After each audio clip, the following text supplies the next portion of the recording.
I had this whole skit planned to make fun of whoever the biggest idiot of the deadline was. And I don't think anyone qualifies anymore. No one did anything that drastically stupid that the skit makes sense. Vegas hates their own players so much that they're trading them to teams that are on the players' no-trade list. Yeah, I guess there's that. Vancouver was so overwhelmed by the amount of trade offers they got, they convinced themselves they had a squad of all-stars and refused to let anyone go. I mean, par for the course, Vancouver. Claude Giroux was such a loyal Flyer that he wouldn't go to the Boston Bruins, a rival. So instead they had to take pennies on the dollar for a trade with the Panthers. Loyalty at its finest. The list of players that refused to be traded to Toronto would beat Toronto in a 7-game series. Okay, that's a pretty good one. Low-quality fans of a high-quality Bruins team that is a dab again! For a second there, I thought we were losing our little Steen streak that only had one game to its name. But no, here we are. Another dub. Good teams find ways to win. Bad teams find ways to lose. We saw both. Let's be honest. I was not having a good time. If you saw the earlier video, the trade deadline review, go check it out if you haven't. It's at least funny, sorta. I was not pumped about the trade deadline. I was not devastated, but I was disappointed. Short Shift Boys and I will be getting in on that this week as well. If we had lost this game, in the grand scheme of things, like a week later, we would have looked back and been like, Jesus, we needed to relax. Calm down. But in the moment, it would have been a dog pile on me.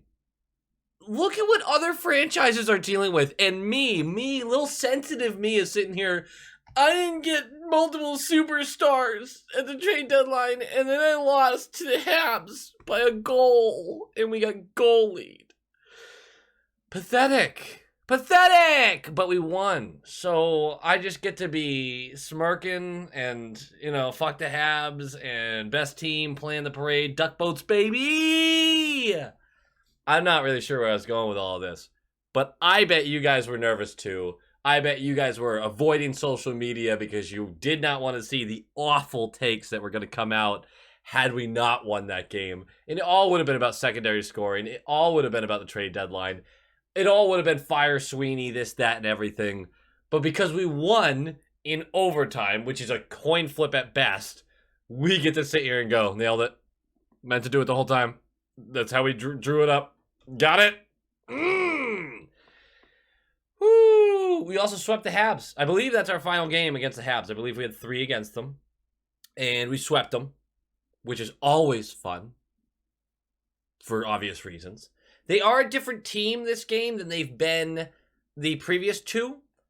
They've been playing a lot better under Martin St. Louis. They are playing 500 hockey lately, and before that, they had a nice little stretch where they were winning a bunch of games. So this wasn't a game we could really take lightly. They're still last in the league. They still suck, but definitely a game that, with a rival, you expect the game to be closer. You thought they might be able to make a push. They almost won this one. They really did. They still suck at everything. Their goaltending was incredible tonight, but I'll take the dub. You guys take the 1 point and the morality boost of, hey, we were close. Have fun with that. See, this is what I mean. We could be the Habs. I mean, we could be the Sabres. We could be the Senators. How's that 5 years of unparalleled success starting, huh? Not too bad. It's not too shabby for us. Swayman's going to get the start. He was really solid, I thought. Bergeron out for at least a couple more games, or so they've said. He's been put on injured reserve. That is a non-factor in my head as long as this is not something that's going to be nagging down the road. If this is just caution and we're deciding now's a great time to do it, because now is a great time to do it. Because even if we stay in the wild card and don't catch Toronto, It's a juggernaut fest in the East. You kidding me right now? There's no matchup that's going to be... So, this is going to be my point. Say you do jump Toronto and you get to play Tampa. What a consolation prize that would be. You beat Tampa. Okay, now you play the Panthers. Like, what are we really working for here? How about we just play the Panthers in the first fucking round and see if we can beat them? And then we play either Toronto and Tampa in the second round and see if we can fucking beat them. And then, when we have Pittsburgh in the conference finals, sorry, Canes fans, I think it's going to be Pittsburgh, let's see if we can fucking beat them. It's not going to matter to me who our first round opponent is, because this team, as usual, is cup or bust, baby. It's cup or bust, and I don't mean that in a negative light, but that's the goal. Did I have a great time in 2019 when we went to the finals? Absolutely. Was the loss devastating? Absolutely. But I still get to look back at that season and remember a lot of really great moments getting to the final. That doesn't mean you can't enjoy anything except for a cup win, but it does mean the goal this season is a fucking cup win. That's what it means.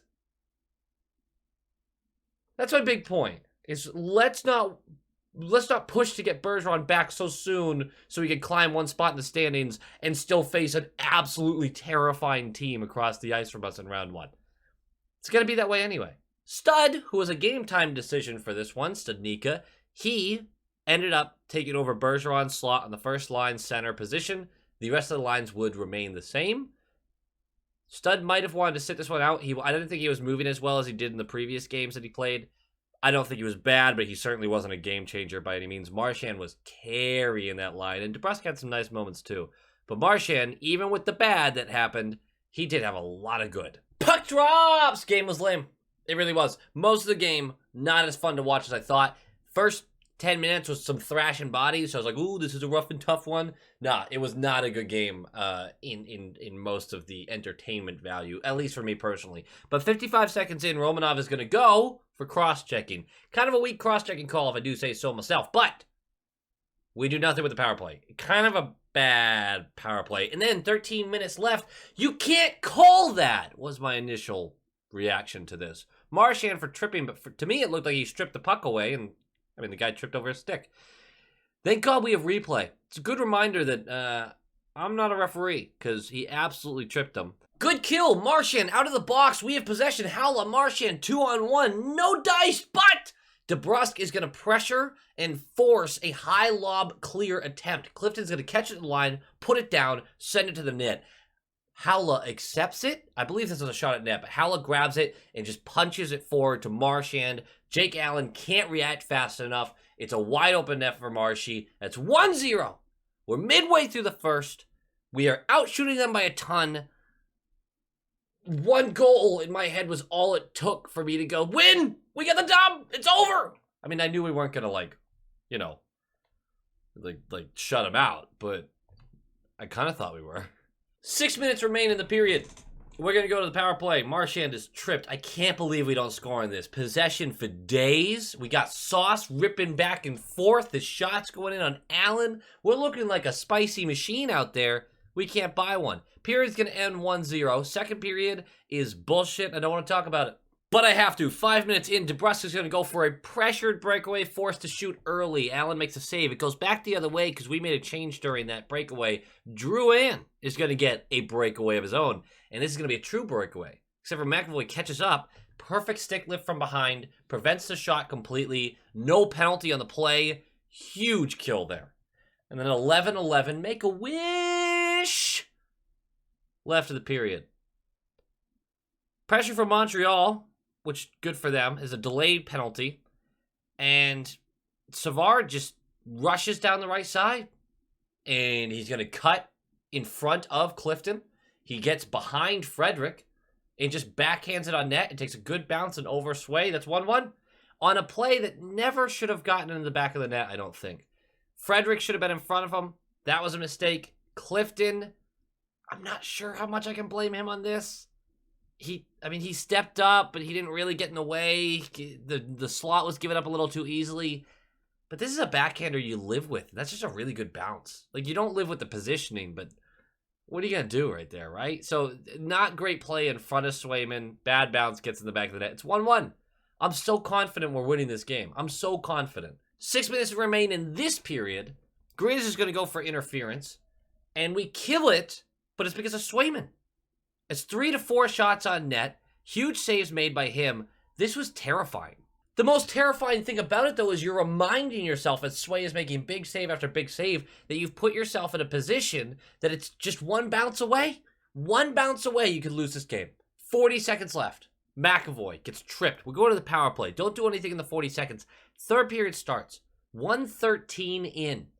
So probably last 10 seconds, by math, last 10 seconds of our power play. Marchand up on the blue line goes for a no-look pass across the blue line.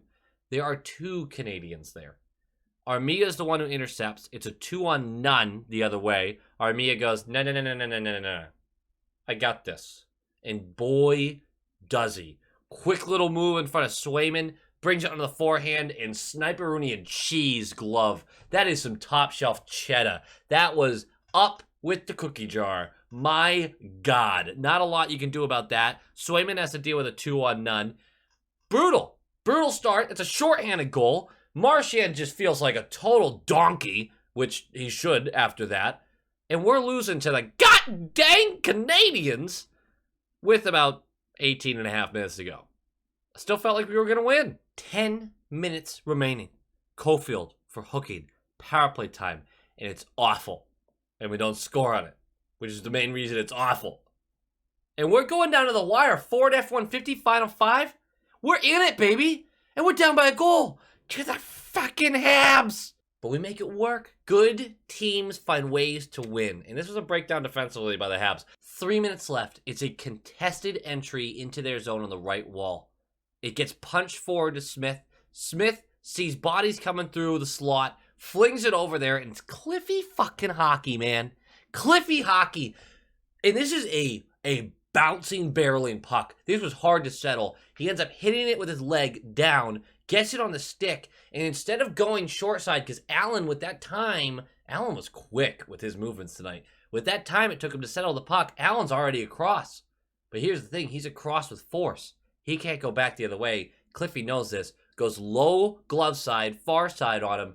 That is 2-2. Huge goal. 14 seconds left of the game. It's going to be minors for McAvoy and Evans. They're each going to go for roughing. I don't love that because I like McAvoy out there for overtime. But it didn't matter. Marchand rips the puck away from a Canadian behind our net during overtime. Loops around the net, starts going up ice. Sees that Howla is already about to enter the zone. Woof! What a pass. All the way up. Double line pass. That's illegal. Not really anymore, but still. Gets to Howla. Howla takes the zone. Underrated skating on this. He's flying towards the net and then just cuts. Just completely stops.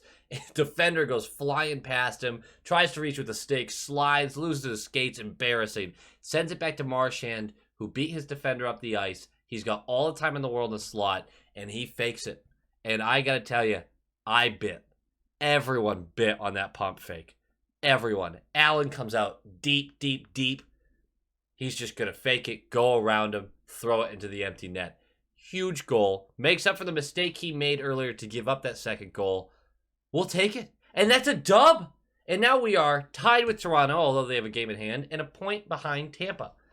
We would be, I think, third in the West right now with our current point total, and we're still in a wild card spot. The East is bonkers. Game notes. Third line got crushed this game. Does it mean we're out on them? Absolutely not. It means I have to just recognize that as a bottom six line, that's going to happen sometimes. But they got smoked. It was bad. They did score a goal. They also allowed a goal. But when you want to talk scoring chances, they were absolutely dummied in this one. I thought McAvoy had a really good game. I thought Clifton had a roller coaster game. He had some awful plays in the second period, but huge goal in the end and some really nice plays in the first period as well. So that's nice to see. Expect to see Lindholm in the next game. I'm a little nervous about the Bergeron situation. I know we talked about it earlier, but I am a little nervous about that. We'll keep eyes on that. Just let him get healthy. I just really hope it's not something that nags in the future. That's my biggest worry. All right, guys, that does it for me. Like, comment, subscribe. I don't have much to say else after this. I just need some rest and clear in my head and get ready for the next game, because boy, what a day today has been. Go Bees!